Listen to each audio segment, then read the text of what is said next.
Baiklah, selamat pagi, selamat siang, selamat sore, maupun selamat malam. Perkenalkan, nama saya Vin Venesia dengan NPM 2151103 dari Universitas Internasional Batam, Program Studi Ilmu Hukum.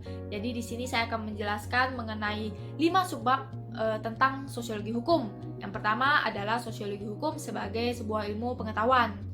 Pertama-tama kita harus tahu dulu sosiologi itu apa. Sosiologi itu adalah ilmu yang mempelajari masyarakat. Jadi sosiologi hukum itu adalah ilmu pengetahuan yang mempelajari hukum yang hidup dalam masyarakat tersebut. Sosiologi hukum ini disebut juga sebagai living law. Ciri utama dalam sosiologi hukum, dia itu bersifat empiris dan bukan normatif. Normatif itu adalah dia lebih berpacu ke peraturan tertulis atau perundang-undangan, sedangkan empiris dia lebih melihat perasaan berdasarkan fakta yang terjadi dalam masyarakat. Nah, menurut Soejourno Sukanto, ciri-ciri dari sosiologi hukum itu juga ada, dia bersifat umum, bukan khusus, kemudian dia itu bersifat murni, bukan terapan, dan juga bersifat sosialis. Nah, tadi kan ada disebutkan bahwa sosiologi hukum itu dia itu bersifat empiris. Nah, empiris itu kan pengamatan berdasarkan perasaan. Nah, menurut Auguste Comte, rupanya perasaan itu dia tidak hanya berdasarkan perasaan aja pengamatannya, melainkan juga dianalisis dan ya diteliti kenapa bisa terjadi seperti itu. Kemudian ditemukanlah jawaban yang sistematis dan jelas, kemudian jadilah itu menjadi sebuah ilmu pengetahuan sosiologi. Nah, objek dalam sosiologi hukum itu adalah masyarakat. Masyarakat yang dimaksud adalah masyarakat yang hidup bersama dalam kurun waktu yang cukup lama, sehingga menyebabkan terjadinya perubahan sosial. Perubahan sosial yang dimaksud itu contohnya seperti masyarakat yang apatis menjadi sosialis, kemudian yang pemarah menjadi toleransi, kemudian ada yang menjadi dari pasif menjadi aktif. Itu salah satu contoh perubahan sosialnya. Nah, tujuan kita mempelajari sosiologi hukum itu adalah untuk mengukur dan menguji apakah suatu peraturan itu sudah diimplementasikan dengan baik di dalam masyarakat. Nah, timbulnya sosiologi hukum itu adalah salah satunya adalah fenomena sosial. Fenomena sosial adalah dinamika sosial atau perubahan sosial yang disebabkan oleh ulah manusia itu tersendiri. Nah, metode dalam sosiologi hukum itu ada metode kualitatif, yaitu dia tidak berhubungan dengan angka, dia tidak bisa dihitung dengan angka. Dalam metode kualitatif ini juga terdapat metode induktif dan deduktif, empiris dan rasionalis, kemudian ada metode fungsionalis. Fungsionalis itu dia meneliti fungsi dari lembaga sosial yang terdapat dalam masyarakat.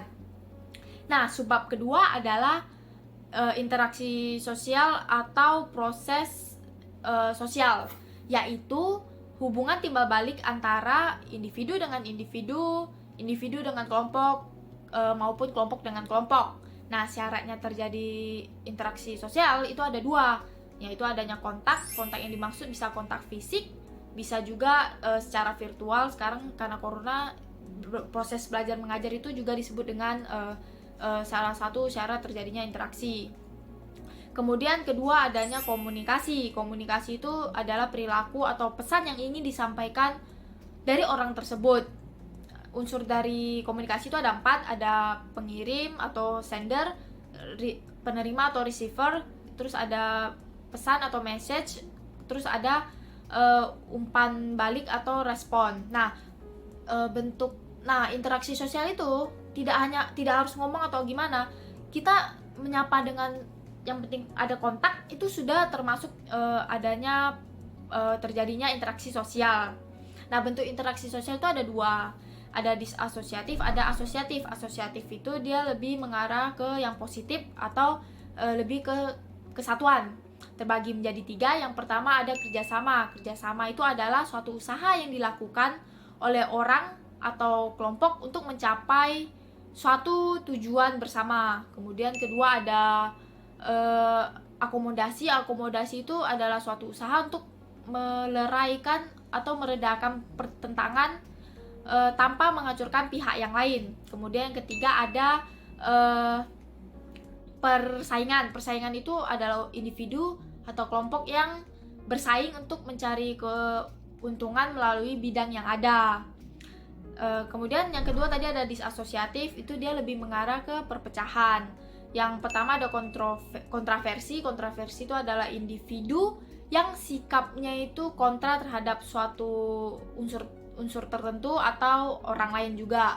Nah, kemudian kedua ada pertentangan. Pertentangan itu adalah individu atau kelompok itu berusaha untuk menyingkirkan pihak yang lainnya.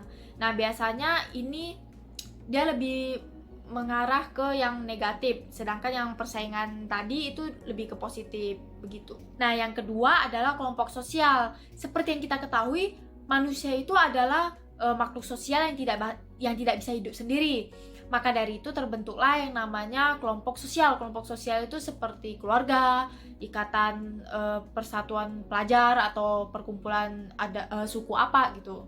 Nah, manusia itu menurut Soejono Sukanto memiliki dua keinginan pokok atau hasrat sejak ia dilahirkan. Yang pertama adalah keinginan untuk menjadi satu dengan masyarakat di sekelilingnya. Yang kedua adalah keinginan untuk menjadi satu dengan suasana alam di sekelilingnya. Nah, menurut bisa dilihat dari hasrat yang pertama, secara tidak langsung itu mengatakan bahwa manusia itu merupakan makhluk sosial yang tidak bisa hidup sendiri. Nah, bagaimana cara manusia itu mencapai hasrat tersebut? Yaitu dengan menggunakan pikiran, perasaan, dan kehendaknya. Contohnya misalnya ketika manusia itu dingin, manusia itu bisa kepikiran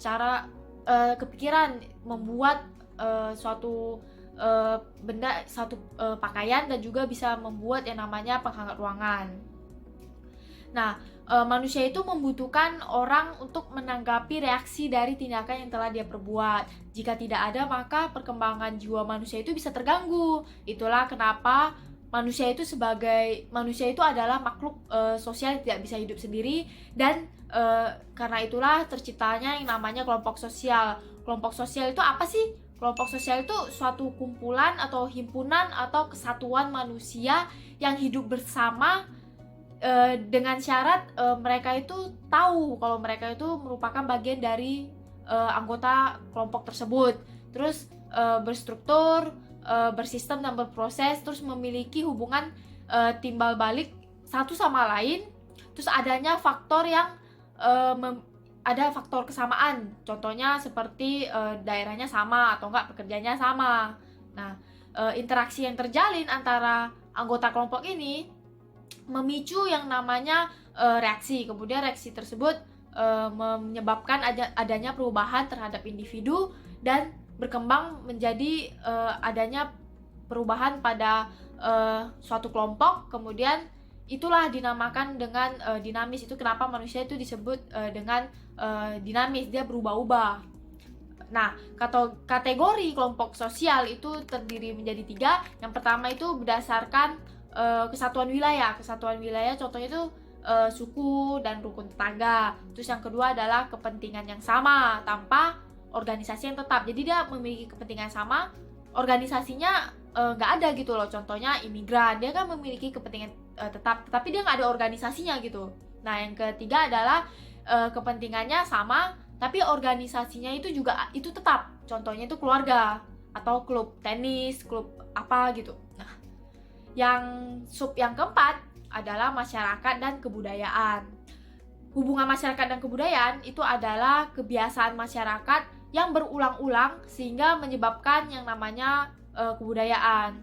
Kebudayaan itu dia berasal dari orang yang hidup bersama, terus dia menghasilkan yang namanya karya, rasa, dan cipta. Karya itu adalah sesuatu yang bisa dilihat secara kasat mata. Bentuknya itu bisa dalam bentuk teknologi kebudayaan atau benda yang bisa dilihat, contohnya seperti batik, tari. Nah, yang kedua adalah rasa. Rasa itu adalah jiwa manusia yang diwujudkan dalam kaidah-kaidah dan nilai-nilai sosial, contohnya gotong royong atau musyawarah mufakat. Yang ketiga adalah cipta. Cipta adalah diwujudkan dalam teori murni yang disusun secara sistematis dan diturunkan secara turun-menurun. Nah, cipta dan rasa ini kurang lebih mirip sama-sama tidak bisa terlihat, cuma dia beda sama karya. Karya itu dia itu bisa dilihat dengan kasat mata. Nah, unsur dari kebudayaan itu ada dua, ada kultur universal dan kedua ada cultural activity atau aktivitas kebudayaan. Contohnya seperti ini.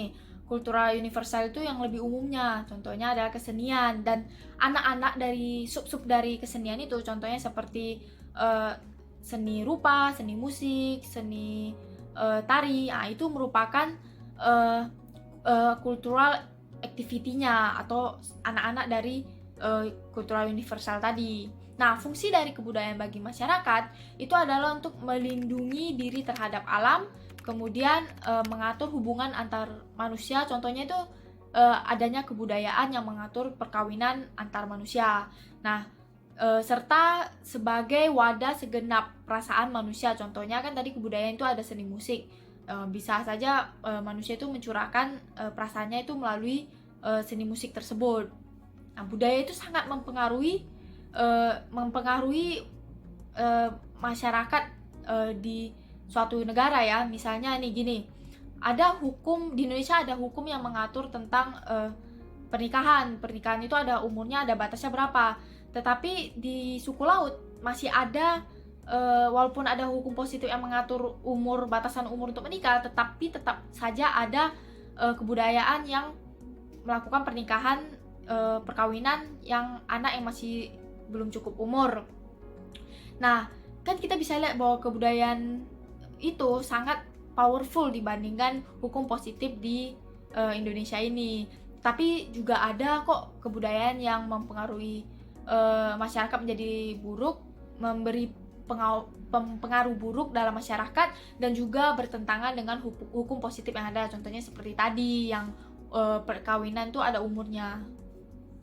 Nah, yang terakhir adalah tentang stratifikasi sosial. Stratifikasi sosial itu adalah penggolongan atau pengelompokan manusia dikarenakan adanya perbedaan kelas secara bertingkat, adanya hak istimewa, adanya sesuatu yang dihargai atau disegani dari orang tersebut.